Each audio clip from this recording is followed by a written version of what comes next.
everyone saw coming, gigantic automakers are starting to lay off people, like Stellantis, who offers quote-unquote broad payouts to U.S. salaried workers, warns of possible layoffs. Now, if you don't know Stellantis, aka the people who killed Chrysler, they essentially were two car companies at one point, PSA and FSA.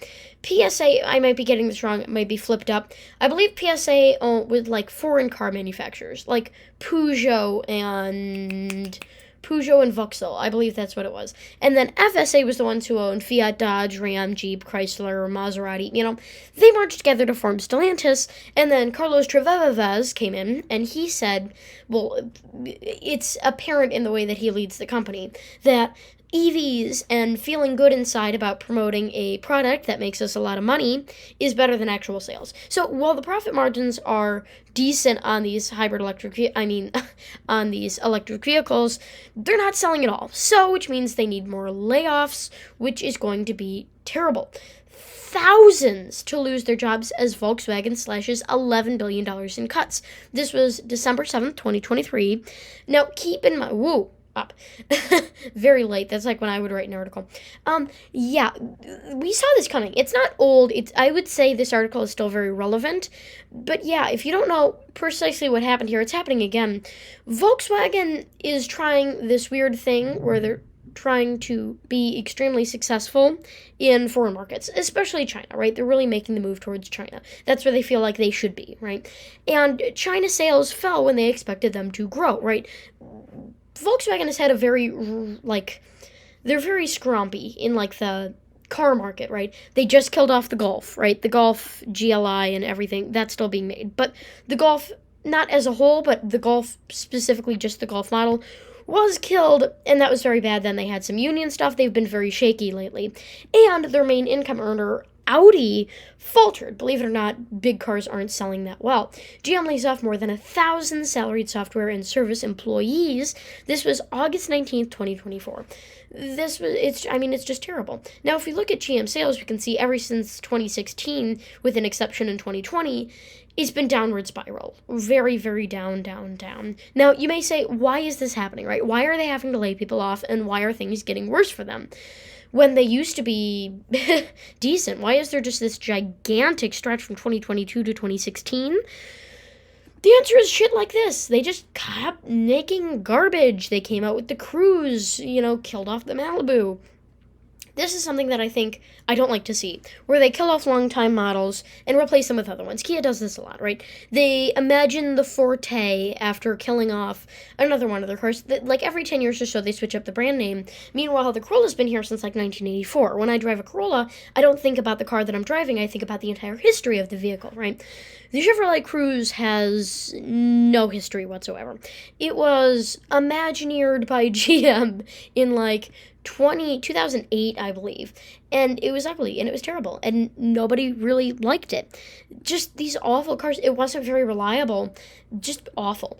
And also stuff like the Equinox, essentially just a Cruze in disguised as an SUV, very cheap, very plasticky, just a garbage vehicle. And some people are hopeful for GM, right? They're saying this 13% increase, that's a lot, that's more than, well, not more. I mean, individually, if you look at the individual sales, this is more up than their lowest down, which was 11.59%, right? They're up 13.74. Now, it doesn't make up for all this. 11%, ouch, 10%, ouch. They were working to try and get themselves up a little bit, but now they have the Chevy Shake, which, if you don't know, is an issue with Chevys where they shake very badly and they're almost impossible to drive. You have to replace thousands of things to probably maybe fix it. It's on all GM models. That's one of the reasons why I think this year is going to really suck for them. Another reason, they invested a lot into the Blaze, the Chevrolet Blaze EV and the Chevrolet Equinox EV. Now, Chevrolet was here is an example. I want you to take a 10-pound weight and try and hold it as far away from your body as you can. That's what GM was doing here. They have been making cars for a very, very, very long time.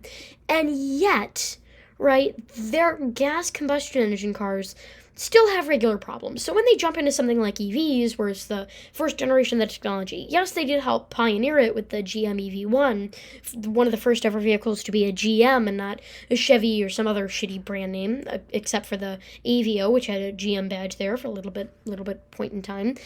Chevrolet moving into these more unknown markets, like I said, combustion engine cars are tricky for them. They have a lot of issues, a lot of recalls. EVs, which is completely uncharted territory, is just terrible. They're not going to be able to withstand or sustain this gigantic switch to EVs, especially when the only loyal people they have left are rental fleets.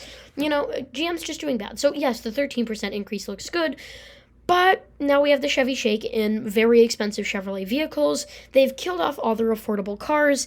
And, believe it or not, like I said, 2024 Chevrolet Blazer EV is a bumpy ride. Latest electric SUV, annoyances and few rewards. Yeah, I mean, it's just being very, very bad. This entire plan, GM invests a lot in platforms and less in cars, Like Toyota, they'll come up with a solid car, right? Like, let's say, for an example, the Toyota Venza, right? And then that'll be shipped over as a Lexus. Lexus will take it, they'll tear everything apart, they'll just keep the frame, new suspension, new everything, right? GM doesn't even do that, right? They just come up with a frame and they just say, just have it, we're just going to change the plastic body panels out, same interior, same everything. From GM to Chevy to Cadillac to Buick, right? That's how they do things. This platform, because it sucks so much, right? We've definitely seen bumpy ride. It broke down when they tested it. I've heard that, not this specific, not Consumer Reports, a different thing. They were driving it, cut out, terrible. Because this is a platform and not just the car. Like, let's say the Toyota Corolla had this issue, that'd just be the Toyota Corolla, right? But because it's the platform is having this issue, the BHEV platform is having this issue, that means it's probably going to be up to the Equinox and all their other EV models, since they absolutely love to use the same platforms, which is why I really think they're down for another death spiral here. Again, I wouldn't personally buy a GM vehicle, but I think that American car companies are important, right? Also, another thing that doesn't help, the average price of a new car is skyrocketing. And the most concerning part about this, right? This was in October 23rd of 2023. And they gave this little thing down here, right? The Nissan Versa starts at 16.9K. The Mirage starts at 17.7K. And this Kia Rio starts at 17.9K.